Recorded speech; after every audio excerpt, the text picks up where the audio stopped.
अच्छा जी, वो जो अब जो डिस्कशन करनी है वो हमने फोर्थ रूट ऑफ यूनिटी के हवाले से करनी है कि fourth root of unity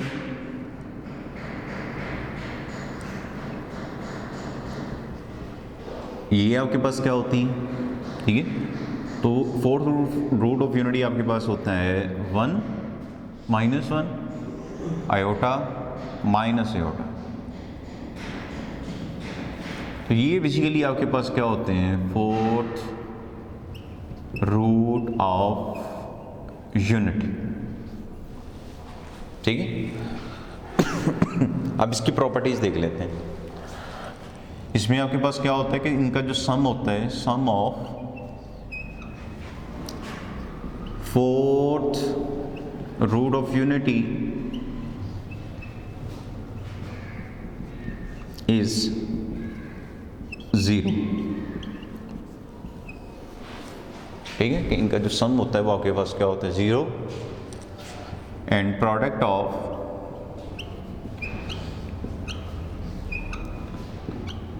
fourth root of unity is -1, ठीक है। कि हमारे पास जो फोर्थ रूट ऑफ यूनिटी है उनका जो सम होता है वो आपके पास क्या होता है 0, और इनका जो प्रोडक्ट होता है वो आपके पास क्या होता है बच्चों -। अब इस एक्सरसाइज में जो शॉर्ट क्वेश्चंस हैं आपके पास, क्वेश्चन 1 शॉर्ट क्वेश्चंस है, क्वेश्चन 2 3 4, यानी क्वेश्चन 1 से लेके क्वेश्चन 4 तक शॉर्ट क्वेश्चंस हैं। इसके अलावा अगर हम शॉर्ट क्वेश्चंस देख लें तो आपके पास 7 से लेके क्वेश्चन 8, ठीक है, 9 तक, क्वेश्चन 9 तक ये भी शॉर्ट क्वेश्चंस, ठीक है। और लॉन्ग क्वेश्चंस की बात कर लें तो क्वेश्चन नंबर 5 और 6, ये बच्चों आपके पास जो है दो क्वेश्चंस जो हैं वो आपके पास क्या हैं, लॉन्ग क्वेश्चंस हैं, ठीक है। एक्सरसाइज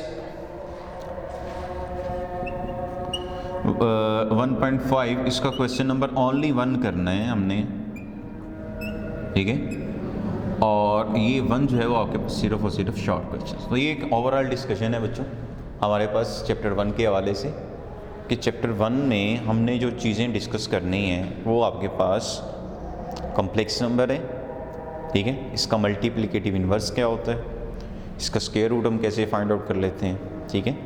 हमारे पास इसको फैक्टराइज कैसे करना है, इसके अलावा क्यूब रूट ऑफ यूनिटी क्या होता है, फोर्थ रूट ऑफ यूनिटी क्या होता है, ठीक है। और एक्सरसाइज 1.5 जो है वो पोलर फॉर्म के हवाले से एक क्वेश्चन है कि जस्ट हमने रिप्रेजेंट ही करना है एक कम्प्लेक्स नंबर को, कि पोलर फॉर्म में अगर वो है आपके पास तो उसको हम कैसे प्लेन पे रिप्रेजेंट कर सकते हैं, जस्ट हमने रिप्रेजेंटेशन देनी है उसमें, ठीक है। तो ये एक ओवरऑल डिस्कशन है चैप्टर 1 के हवाले से। इसमें अगर हम बोर्ड में देखें, इसमें बच्चों 4 शॉर्ट क्वेश्चन आने हैं इस चैप्टर से हमारे, एक लॉन्ग पार्ट आना है और 2 MCQs आने हैं। टोटल 15 नंबर का इस चैप्टर से हमारा पेपर आना है, ठीक है। और इसके साथ जो हमने चैप्टर अटैच किया वो चैप्टर 11 है। चैप्टर 11 में जो बच्चों हमारे पास डिस्कशन होनी है वो बड़ी आसान है। उसमें हम देख लेते हैं कि उसमें आपके पास क्या क्या हैं, क्या क्या चीज़ें शामिल हैं, देख लेते हैं, अभी कर लेते हैं बच्चों।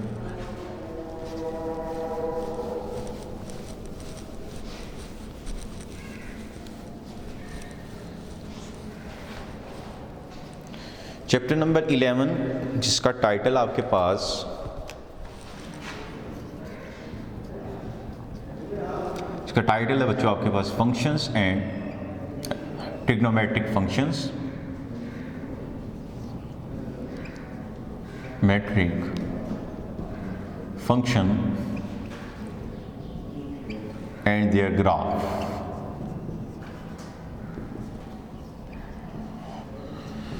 मुझे बोर्ड में इस चैप्टर से हमारा सिर्फ और सिर्फ शॉर्ट क्वेश्चन आना है, लॉन्ग क्वेश्चन नहीं आना है इस चैप्टर से, ठीक। शॉर्ट क्वेश्चन से 2 शॉर्ट क्वेश्चन आने, एक MCQs आना है, टोटल 5 नंबर का इस चैप्टर से हमारा पेपर आना है, ठीक है।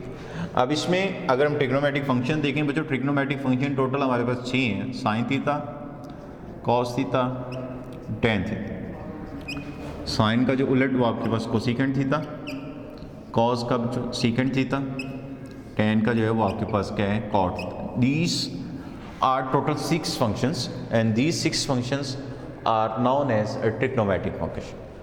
तो ये हमारे पास 6 के 6 फंक्शंस हैं, ये हमारे पास क्या हैं, ट्रिग्नोमेट्रिक फंक्शंस हैं, ठीक है। इसके अलावा अगर हम एक्सरसाइज पे आते हैं तो क्वेश्चन नंबर 1 जो है वो इवन और ऑड फंक्शन के हवाले से, इवन फंक्शन की डेफिनेशन देख लेते हैं कि इवन फंक्शन क्या होता है आपके पास। बच्चों अगर आपके पास लेट कर लेते हैं कि एफ ऑफ एक्स एक फंक्शन है और अगर मैं एक्स की जगह नेगेटिव एक्स रिप्लेस करता हूँ और उस फंक्शन पे कोई फ़र्क नहीं पड़ता, वो फंक्शन एज इट ही रहता है, तो फिर हम ये कह देंगे दिस इम्प्लाइज डेट कि वो एफ जो है वो आपके पास क्या होगा, इवन होगा। और ऑड फंक्शन क्या होगा, ऑड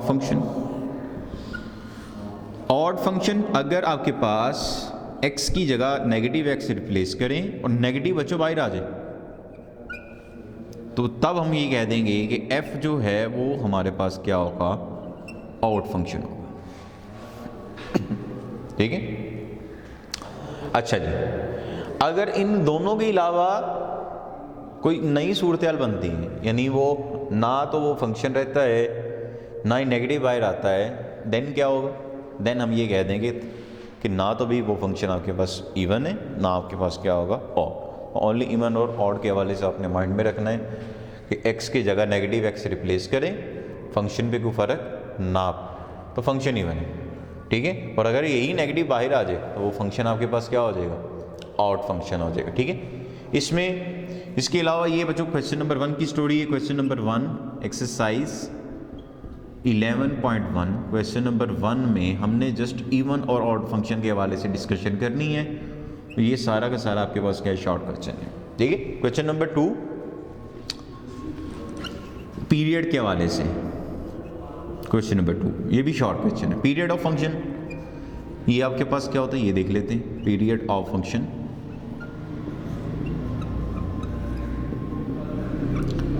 तो पीरियड कहते हैं वैल्यू को, कौन सी वैल्यू, ऐसी वैल्यू जिसको फंक्शन के सेंट्रल एंगल में ऐड किया जाए और ऐड करने से अगर उस फंक्शन पे कोई फर्क ना पड़े, यानी लेट कर लेते हैं कि आपके पास एफ ऑफ एक्स है, इसमें मैं पी ऐड कर रहा हूं, ये पी एक वैल्यू हो, कोई भी वैल्यू है, पी ऐड करने से अगर इस फंक्शन पे कोई फर्क नहीं पड़ रहा, ये फंक्शन एज इट ही रह रहा है, तो फिर मैं ये कह दूंगा कि this value, this p is known as period of function.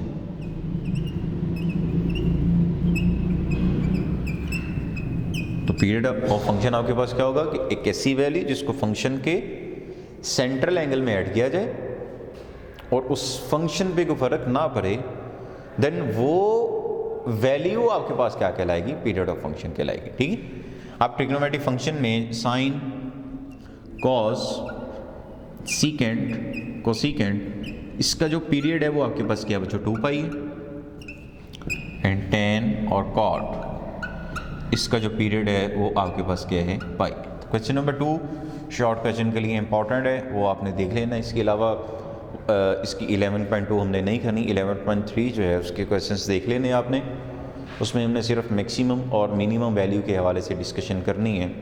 Simple से फार्मूले हैं कि मैक्सिमम वैल्यू क्या होगी और मिनिमम वैल्यू आपके पास क्या होगी, ठीक है। तो ये शॉर्ट क्वेश्चन बच्चों आपने चैप्टर नंबर 11 से अच्छे तरीके से कर लेने हैं। बोर्ड में इस चैप्टर से हमारा 5 नंबर का पेपर आएगा, ठीक है, और चैप्टर नंबर 1 से हमारा 15 नंबर का पेपर आएगा, ठीक है। तो ये एक हमारा ओवरऑल एक डिस्कशन था चैप्टर 1 और चैप्टर नंबर 11 के हवाले से, जिसको आपने सुनना है, देखना है और प्रैक्टिस करनी है। जितनी ज़्यादा क्वेश्चंस की प्रैक्टिस होगी उतना ही ज़्यादा हमारी तैयारी जो है वो अच्छे तरीके से होगी, ठीक है। इससे रिलेटेड अगर आपका कोई क्वेश्चन हो तो आप पूछ सकते हैं, आप मुझसे व्हाट्सएप मैसेज पे भी पूछ सकते हैं, ठीक है। तैयारी कर रही हैं बेहतरीन तरीके से, ठीक है। अपना ख्याल रखिएगा। अल्लाह हाफिज़।